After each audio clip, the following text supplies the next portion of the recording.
هاي انا هعمل النهارده الليف ان ده عامل زي البلسم، بيتساب على الشعر بعد الشاور. طبعا بيرطب الشعر وبيعمل التوازن اللي الشعر محتاجه علشان يبقى صحي، بعيدا عن اي مكونات بقى مضره زي الواكس والسيليكون والكورتيزون. الكريم ده انا هعمله للي شعره بروتين عالي ويكون متوسط ما بين الدهني والجاف، وهيكون بينفع مع كل انواع الشعر سواء كيرلي او مموج او مفرود او كويلي. هقول لكم في البداية الاختبار اللي هنعرف منه البروتين الشعر هتعرفوه ازاي.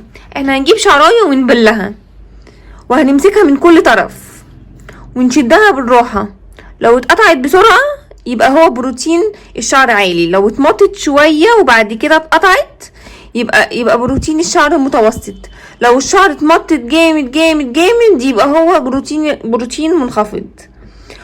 وساعتها بقى بنعرف احنا هنحط في المنتجات بروتين، هنستخدم بروتين ولا لا في الحاجات ولا لا. بروتين الشعر دوت بيتغير طبعا باستمرار، طول ما احنا ادينا للشعر البروتين الكافي فالبروتين بيعلى، والعكس برضو على حسب يعني الحاجات اللي احنا بنستعملها ليه. مش عارفين تعملوا الاختبار ده؟ جربوا ماسك زي ماسك الموز والبيض.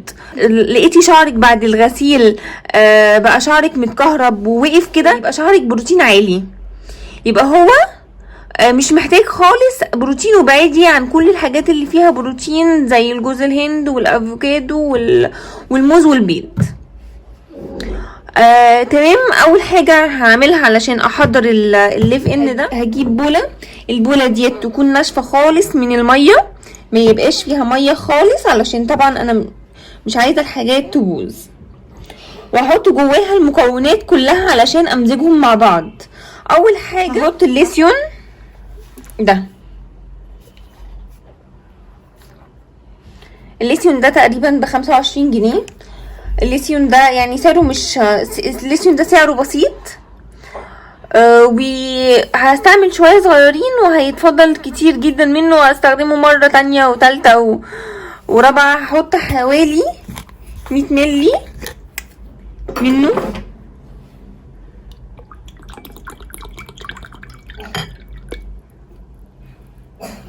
وبعدين هجيب معلقة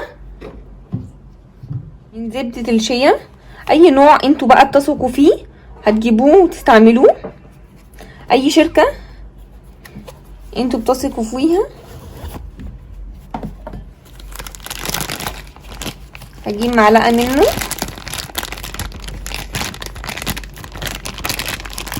واسيحها،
زبدة الشيا دي ترطيبها عالي للشعر، بلس بقى اني هجيب فيتامين ه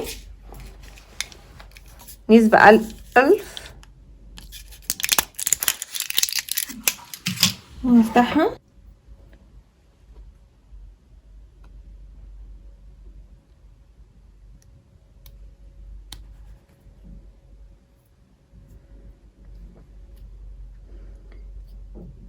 فيتامين هي هحط كبسولة واحدة بس. هو طبعا بيرطب الشعر جدا وبيعالج الشعر وبيصلح كمان بصيلات الشعر التالفة.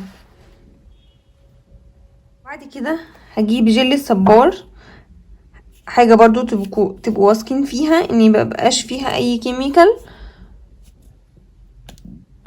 واحط حوالي 3 معالق.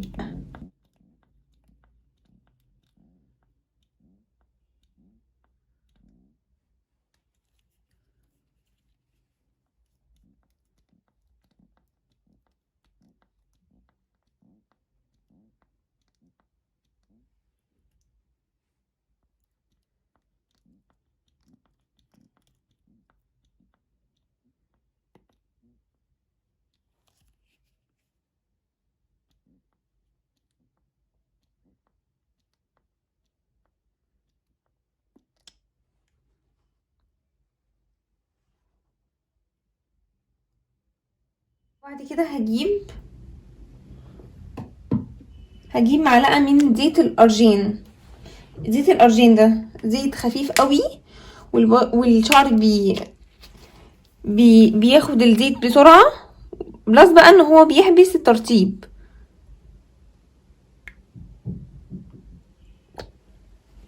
هعمل بقى ميكس للمكونات دي، سواء بشوكة كده كتير بقى، انا عشان يمتزجوا صح فهعمله بالمضرب. انا هجيب المضرب واضربه.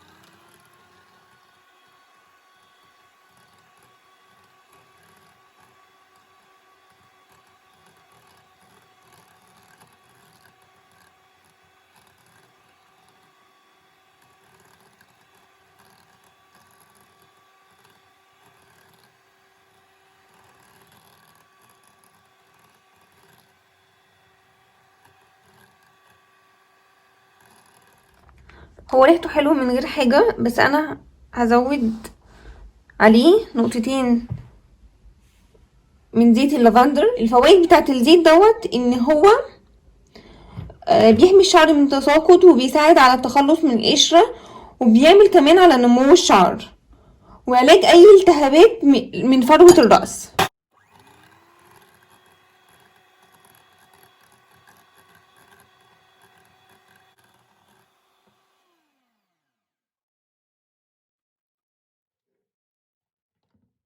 ويعتبر الكريم ده المادة الحافظة اللي فيه هو فيتامين ه، المادة الحافظة اللي في الكريم ده.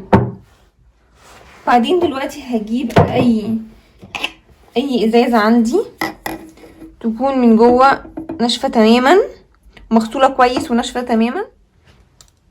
دلوقتي هنزل الكريم.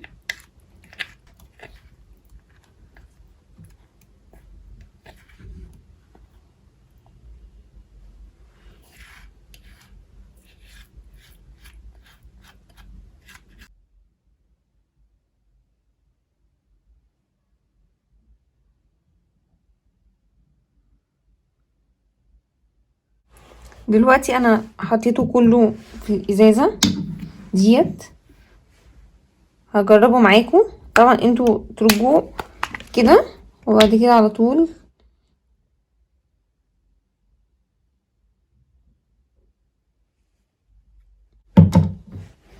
ده يكفي شعركم كله.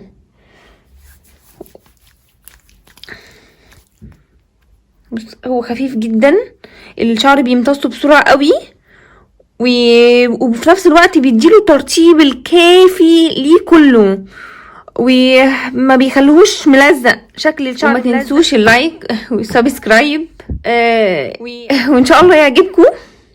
باي باي.